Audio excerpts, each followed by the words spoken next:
4:21. A gente vai dar continuidade, né? E eu quero Êxodo capítulo 4, versículo 21.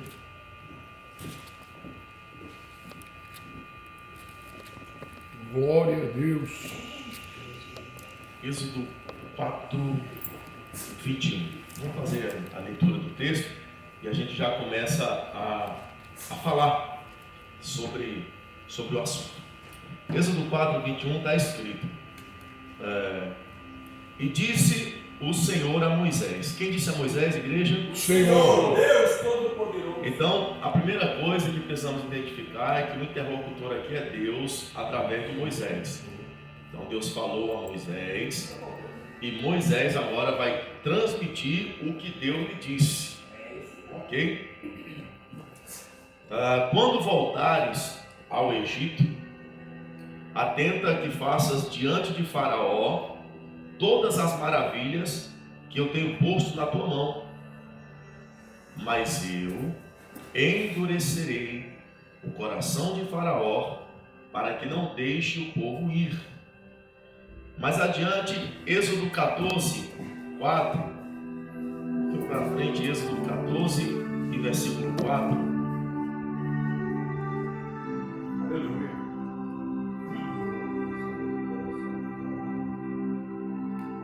Eu preciso ler só o versículo primeiro e a gente vai para o 4 só para identificar quem está falando. Então falou o Senhor a Moisés dizendo, ou seja, Deus falando outra vez, versículo 4: eu endurecerei o coração de Faraó para que os persiga, e serei glorificado em Faraó, em todo o seu exército, e saberão os egípcios que eu sou o Senhor. E eles fizeram assim. Amém? Amém. Desde quarta-feira nós estamos aqui falando, e eu venho aqui defendendo a ideia ou a tese de que nós temos o livre-arbítrio. E você pode, diante desses dois textos, falar: olha, pastor, se nós temos o livre-arbítrio, como então encontrar harmonia nesse texto? Porque o texto de Êxodo 4, 21 que nós lemos é muito claro. O Senhor está dizendo aqui: eu endurecerei o coração de Faraó. Está escrito assim ou não está? Sim. Deus dizendo. Então, se Deus disse que endureceria o coração de Faraó, e eu estou aqui defendendo a ideia de que o ser humano tem poder de escolha, logo, o Faraó não tinha poder de escolha. Quando nós lemos a primeira leitura, o texto está afirmando de forma categórica, os dois textos que nós lemos, eles afirmam de forma categórica que Deus disse para Moisés que Deus então iria endurecer o coração de Faraó. Ora, se Deus vai endurecer, se foi Ele que endureceu o coração de Faraó, automaticamente o Faraó não tem escolhas. Se ele não tem escolha, foi vedado do Faraó a questão do livre-arbítrio. Então, como a gente concilia isso? Como a gente encontra harmonia a isso? Uma vez que eu defendo o livre-arbítrio. Quando eu estudei uma matéria que para mim foi uma matéria muito libertadora e que me auxilia muito, que é uma matéria chamada hermenêutica. Você já deve ouvido falar. Hermenêutica é como fosse uma régua, né? É a arte de interpretar textos, e ela foi desenvolvida justamente para nós fazermos uma interpretação científica, né, da Bíblia, exaurindo a espiritualidade e analisando a Bíblia nua e crua, fazendo uma análise fria, né? Então, alguém que defenda o livre-arbítrio, ele vai colocar esse texto diante de mim ou de você e vai dizer: então, e agora? Como fosse uma jogada, né? E agora? Saia dessa agora. Aí você diz: não, mas eu acredito que Deus deu o seu livre-arbítrio, então saia dessa agora. Então eu preciso lançar mão de fazer um exercício, na verdade, e que de fato é simples explicar isso, é simples conseguir conciliar isso. Então a primeira coisa que eu tenho que entender é que o texto está falando o Deus está falando de endurecer o coração de Faraó. Eu preciso entender quem é Faraó. Preciso entender quem é Faraó. Durante 430 anos, desde a morte, ou melhor, de José a Moisés, nós temos um intervalo de 430 anos. O Faraó de José não é o mesmo Faraó de Moisés. O Faraó de José foi um faraó benevolente, que permitiu que Israel ficasse lá no Egito e eles tivessem uma vida boa. Ou seja, eles prosperavam. Tanto é que, passados 430 anos, quando o povo vai ser liberto do Egito, Deus disse para Moisés que de tudo que eles conquistaram no Egito, nenhuma unha ficaria para trás. E se tem um povo que estava escravo, que saiu milionário do Egito, foi Israel.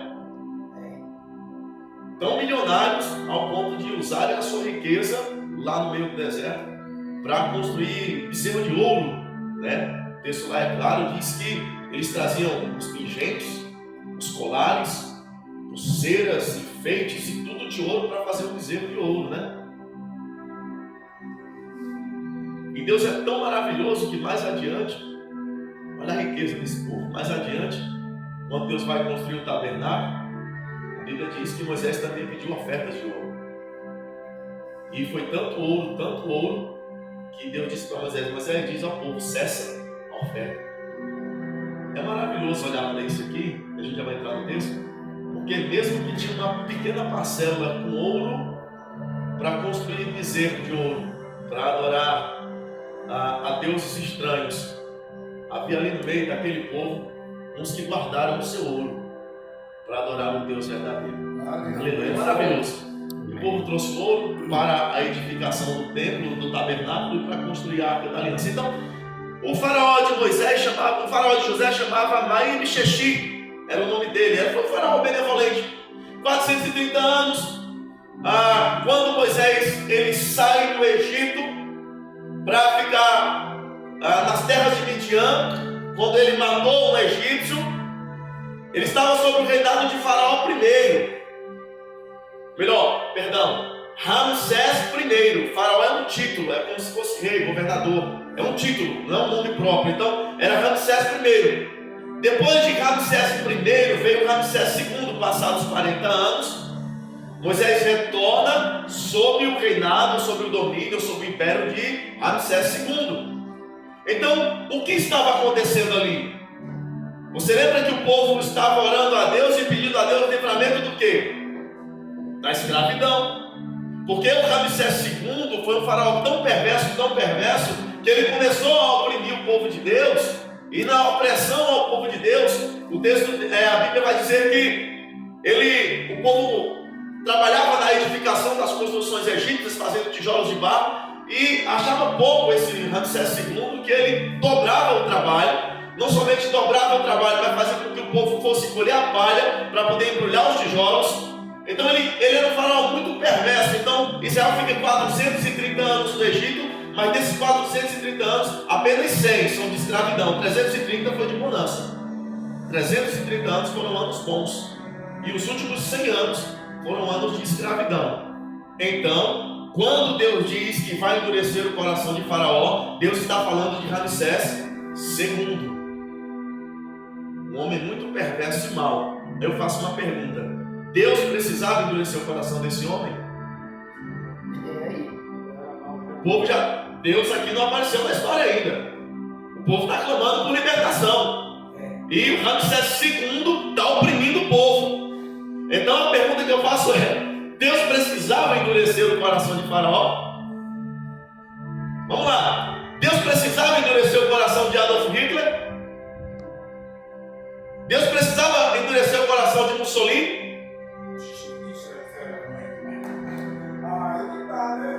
Foi Deus que endureceu o coração de Adolf Hitler para ele matar só de judeus 6 milhões? Ou o coração dele já era duro?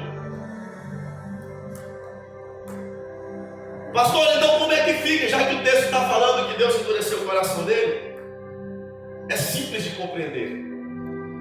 Você já viu esses passarinhos quero que tem aí? Esses quero que fica ali. Aquele passarinho é um bicho bruto demais. Experimenta você, se você descobrir o ninho dele, experimenta mexer no ninho daquele quero. Nunca mais ele lhe dá paz. Aonde ele vê, ele vai atrás de você. Mas você só passou perto do ninho dele. Então a sua ação promoveu no passarinho uma ação contrária a você. Ou seja, criou uma resistência no passarinho. Mas você foi lá provocar o passarinho? A sua intenção era provocar o passarinho? Não. Ou era só olhar o ninho? Então, olha só, é simples de compreender quando no versículo 21, olha o que Deus diz. Êxodo 4, 21. E disse o Senhor a Moisés: quando voltares ao Egito, tenha cuidado de fazer diante de Faraó, observe, todas as maravilhas que eu tenho posto na tua mão. Ponto. Então Moisés volta e faz tudo o que Deus disse que ele deveria fazer. A partir daí, olha o que o texto vai dizer: e eu endurecerei o coração de Faraó. Simples. A ação de Deus, os prodígios de Deus, os milagres de Deus, a intervenção de Deus provocou o endurecimento do coração de Faraó. Ou seja, por inferência, a ação de Deus endurece o coração de Faraó. Então não é que Deus endureceu o coração dele, colocando nele a maldade, colocando nele a perversidade. Opa, caiu aqui. Colocando nele a perversidade, a ação de Deus endurece o coração do Faraó. Quando Deus diz: Moisés, toma cuidado para você fazer todas as maravilhas que eu te falei. Então, quando você fizer as maravilhas que eu te falei, o coração de Faraó automaticamente vai criar uma resistência e o coração dele ficará duro. Ou seja, de que forma eu vou endurecer o coração de Faraó? A minha ação vai provocar o efeito contrário, vai endurecer o coração dele. Olha o que a Bíblia diz em Êxodo 8, 32. Mas, olha só, endureceu Faraó. Observe que aqui não vai aparecer a figura de Jeová, de Deus. Mas endureceu Faraó ainda, esta vez o seu coração, e não deixou o povo ir. Quem endureceu o coração de Faraó? Faraó. E endureceu por quê? Êxodo 9, 34. Vendo Faraó que cessou a chuva, a saraiva e os trovões, pecou ainda mais e endureceu o seu coração. Quem endureceu o coração de Faraó? Faraó. Quando viu que cessou os milagres de Deus, os prodígios de Deus, ele endureceu ainda mais o seu coração em resposta à ação de Deus. Era isso que Deus estava dizendo aqui em Êxodo 14 e em Êxodo 4, 21. Ou seja, a ação de Deus, irmãos, ela tem um poder. Quando Hebreus diz que a palavra de Deus é como uma espada de dois fios, esses dois fios é que ela tem um poder, irmão. Ela tem um poder tanto de amolecer como de endurecer. Ou seja, um poder de causar diferentes reações no mesmo público que ouve a mesma palavra. Então, a palavra de Deus que endurecia o coração de Faraó, os milagres e os prodígios, eram os mesmos milagres que faziam com que muitas pessoas crescem no Deus vivo. Aleluia. Saem do Egito com Moisés, não só sai o povo judeu. Se eu não estou enganado, sai dali praticamente 22 nações, sai dali. Inclusive egípcios, inclusive os ciganos, saem junto com Israel de lá. Por quê? Porque enquanto o coração de Faraó estava sendo endurecido, as nações pagãs estavam olhando e se convertendo e crendo no Deus de Moisés. Então não tem Deus aqui endurecendo o coração de Faraó. Não faz sentido. Não faz sentido Deus determinando sobre o coração de Faraó que o coração dele fosse duro, não. A ação de Deus, irmão, a ação de Deus é que provoca diferentes reações no público que a ouve. Porque a palavra de Deus, ela não muda, ela não pode mudar, ela é imutável, não muda. Sempre falo isso. O que é que muda? Nós, diante da palavra, que é imutável. É por isso que a mesma palavra faz alguns dar risada, outros chorar. A mesma palavra faz um se alegrar, o outro se entristecer. A mesma palavra faz um se sentir vitorioso, o outro derrotado. Mas não é a mesma palavra? Ou seja, nós mudamos constantemente e nos apresentamos diante de uma palavra que não muda. Então tem dia que eu chego triste aqui, tem dia que eu chego alegre, tem dia que eu chego otimista, tem dia que eu chego desanimado, mas a palavra permanece. Amém. Amém. Ela não muda jamais. Amém? Então vamos seguindo aqui. Então, segundo a vertente que acredita que nós não temos essa liberdade, essa vertente vai dizer que foi o próprio Deus quem endureceu o coração de Faraó, e eu fico me perguntando por quê? Por qual motivo?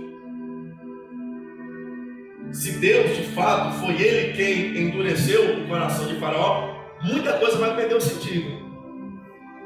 A própria ação de Deus vai perder o sentido. Porque Deus, irmão, assim, além de tudo, Deus é um Deus moral.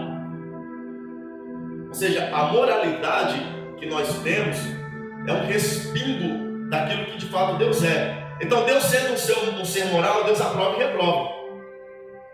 Deus sendo um ser moral, Deus tem padrão de aprovação e de reprovação.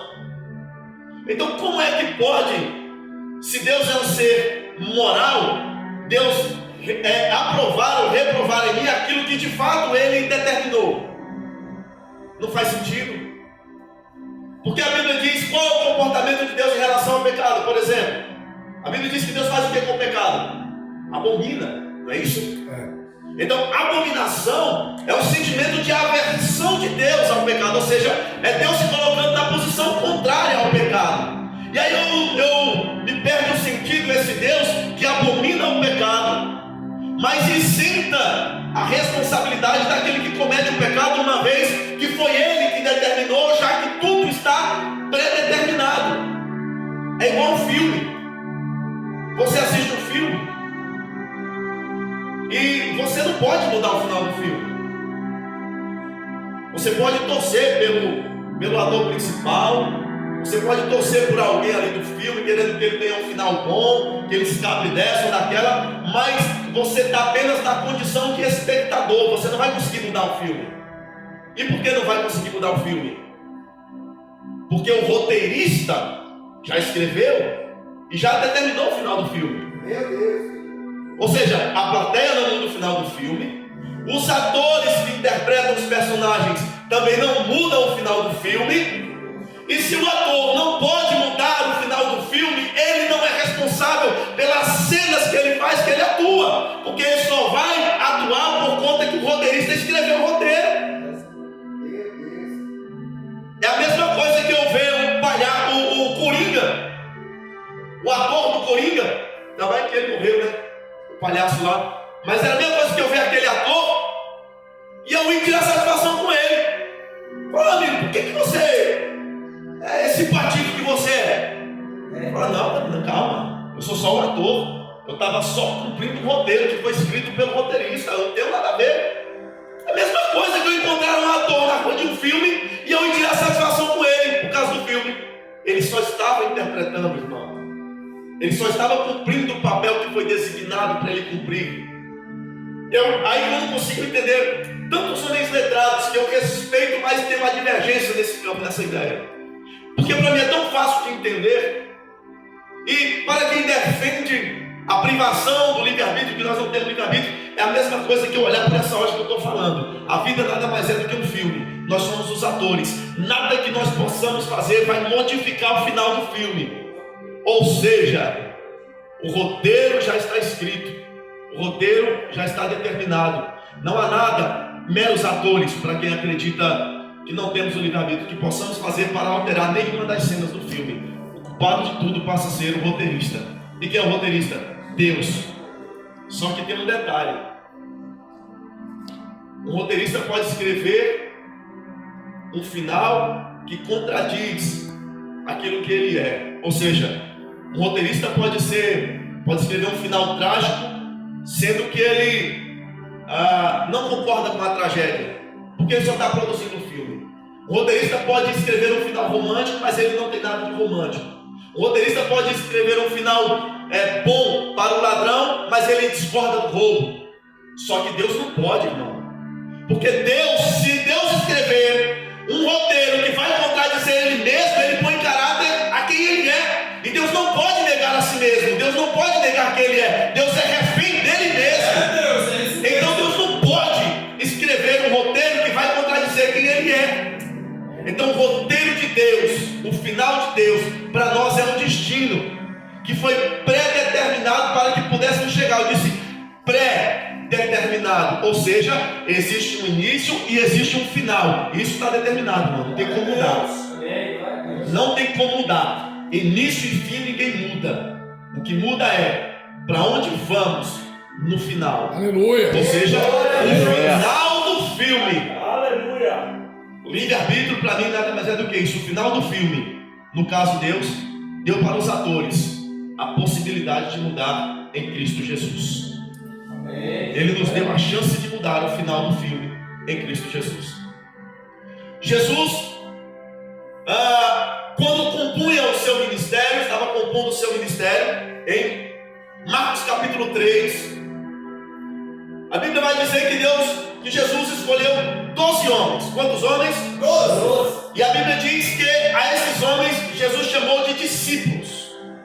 Esses homens andavam com Jesus, viam o que ninguém viu, participavam do que ninguém participava, tinham sobre eles uma chamada extraordinária divina. E lá em Marcos 3 vai dizer assim: ora, o nome, primeiro, olha só que coisa interessante. Antes de Jesus escolher os discípulos, a Bíblia diz em Marcos 3 que ele subiu ao monte orar. Depois que orou, o Pai confirmou, ele orou ao Pai, confirmou com o Pai e escolheu 12 discípulos. Marcos capítulo 3, verso 3 a seguir. Aí a Bíblia diz: ora, o nome dos 12 apóstolos ou discípulos eram Pedro, André, Tiago, João, Felipe, Bartolomeu, Tomé, Mateus, Tiago, Tadeu, Simão e Judas. 12 homens. E entre os 12 ele escolheu e chamou Judas. Qual Judas? O Iscariotes, o traidor. Agora eu pergunto: ele chamou Judas para que ele fosse o filho da perdição? Ou ele apenas sabia que Judas seria? Porque mais adiante Jesus vai dizer: um de vós é Satanás. Na última ceia, Jesus diz: aquele que põe a mão comigo no prato, aquele que põe um bocado molhado, esse é o que há de me trair.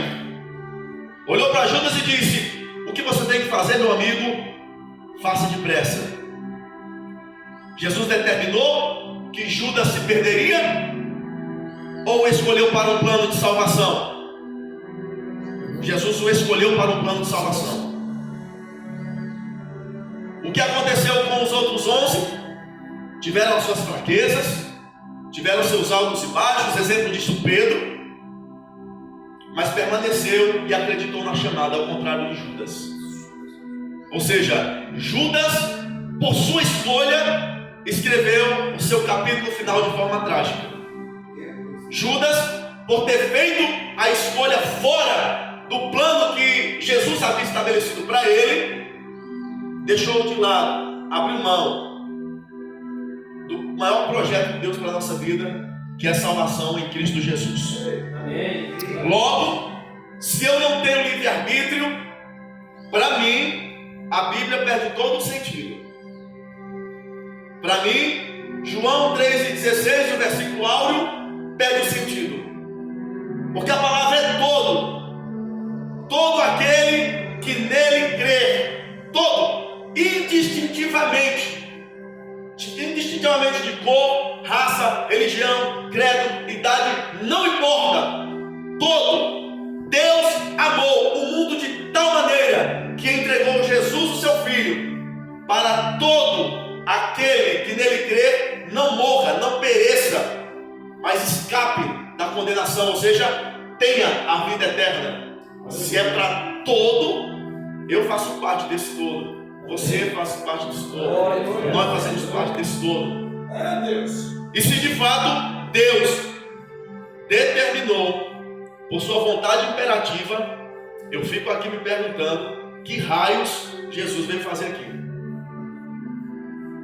O que é que Jesus veio fazer na terra, irmãos? Para que raios Jesus passou pelo que passou, enfrentou o Calvário, enfrentou a cruz? Porque Jesus teve que morrer, ficar 3 dias, ressuscitar o 3º dia, depois ser assunto aos céus? Nada disso faz sentido. Não faz sentido, porque Ele mesmo, Jesus é Deus, havia determinado que ninguém se salvaria, que alguns se salvariam e outros condenariam, independente do que acontecesse. Então, a morte de Cristo é vã. A morte de Cristo não faz sentido. A pregação do Evangelho não faz sentido. Porque eu vou pregar para quê? Não é para as pessoas se arrependerem? Mas não foi Deus que vetou o direito de escolha das pessoas? Então não faz sentido eu pregando, eu deixando de pregar. Quem vai se arrepender, quem não vai, não faz sentido. O ide de Jesus não faz sentido. O ide ensinar e pregar a todas as gentes, toda a língua, tribo e nação, ensinando os nomes e batizando o nome do Pai, do Filho e do Espírito Santo. Não faz sentido. É isso mesmo. Porque Deus vai se contradizer. É um Deus que uma hora diz uma coisa, outra hora diz outra. É um Deus que abomina o pecado, mas escolheu pecadores para mandar para o inferno por algo que Ele mesmo abomina, mas foi Ele que determinou. Não consigo compreender. Perde o sentido, a visão de Deus. Deus passa a ser um ser que nós não temos a compreensão dele. Mas Deus é um ser compreensível. Nós entendemos Deus pela sua manifestação, pelas suas ações, por tudo que Deus faz. Então Deus não se contradiz. Não há contradição em Deus. Então eu olho para isso, olhando a soberania divina. Deus é tão soberano, mas tão soberano, irmãos, que Ele, no alto da sua soberania, Ele deu, e eis aqui, na minha opinião, o maior presente de Deus, para mim e para você. Ele deu para nós a capacidade de escolher, irmãos. Deus fez tudo, mas somente no ser humano Ele deu essa capacidade quando soprou nas narinas do homem o fôlego de vida, e o homem passou a ser alma vivente. Se você olhar para um macaco tem vontade de comer, ele faz o quê? Ele come. Ele tem vontade de dormir, ele faz o quê? Dorme. Ele tem vontade de fazer as necessidades fisiológicas dele, ele faz. Instintivo. É instintivo dos animais. E você, nós? A gente tem vontade de comer, a gente faz o quê? Come. Mas tem opção. Você pode escolher dizer, eu vou comer 1 hora, 2 horas, 3 horas, 4 horas, ou seja, eu não vou comer hoje.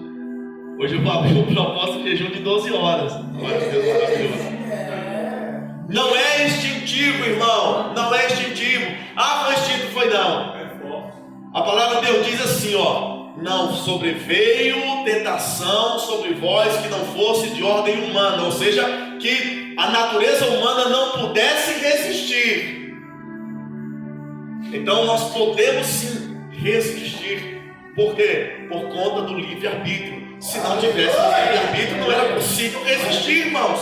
Éramos seres instintivos, agiríamos por instinto. Tinha vontade de meter a mão na cara do irmão, metia a mão. Porque quem é que não tem vontade de vez em quando? Então o cara faz uma raiva para você, a vontade que você tem, ó, receba. Mas por que a gente não faz? Por conta do livre-arbítrio, irmãos. Por conta do senso de justiça que há dentro de nós, a capacidade de escolha, a capacidade de entender sobre ação e reação, a capacidade de nós compreendermos sobre colheita e plantio e colheita, a capacidade de nós podermos compreender que tudo que nós fazemos nessa vida existe uma recompensa, a capacidade de escolher entre o bom e o mal. Deus nos deu isso, nada tira isso da minha cabeça, irmãos. Quarta-feira que vem a gente continua nesse assunto. Quarta-feira que vem nós vamos analisar mais alguns textos para que você ou endosse mais a crença de que você tem um livre-arbítrio, ou que você possa falar assim, puxa, mas eu não sei, eu acho que não é bem assim não. Até para isso, você é livre. Até para discordar, você é livre, porque o livre-arbítrio é justamente isso, o poder para discordar, inclusive o poder para discordar até de Deus. É por isso que o mundo está do jeito que está. Deus é maravilhoso até nisso, viu, irmãos? Até nisso. Deus não podia acabar com a maldade do mundo agora? Podia ou não podia? Pode. Ele pode acabar com a maldade do mundo. Todavia, Ele vai tirar de você aquilo que Ele mesmo já te deu. Deus é tão maravilhoso que até nisso Deus respeita o livre-arbítrio do homem. Amém, meus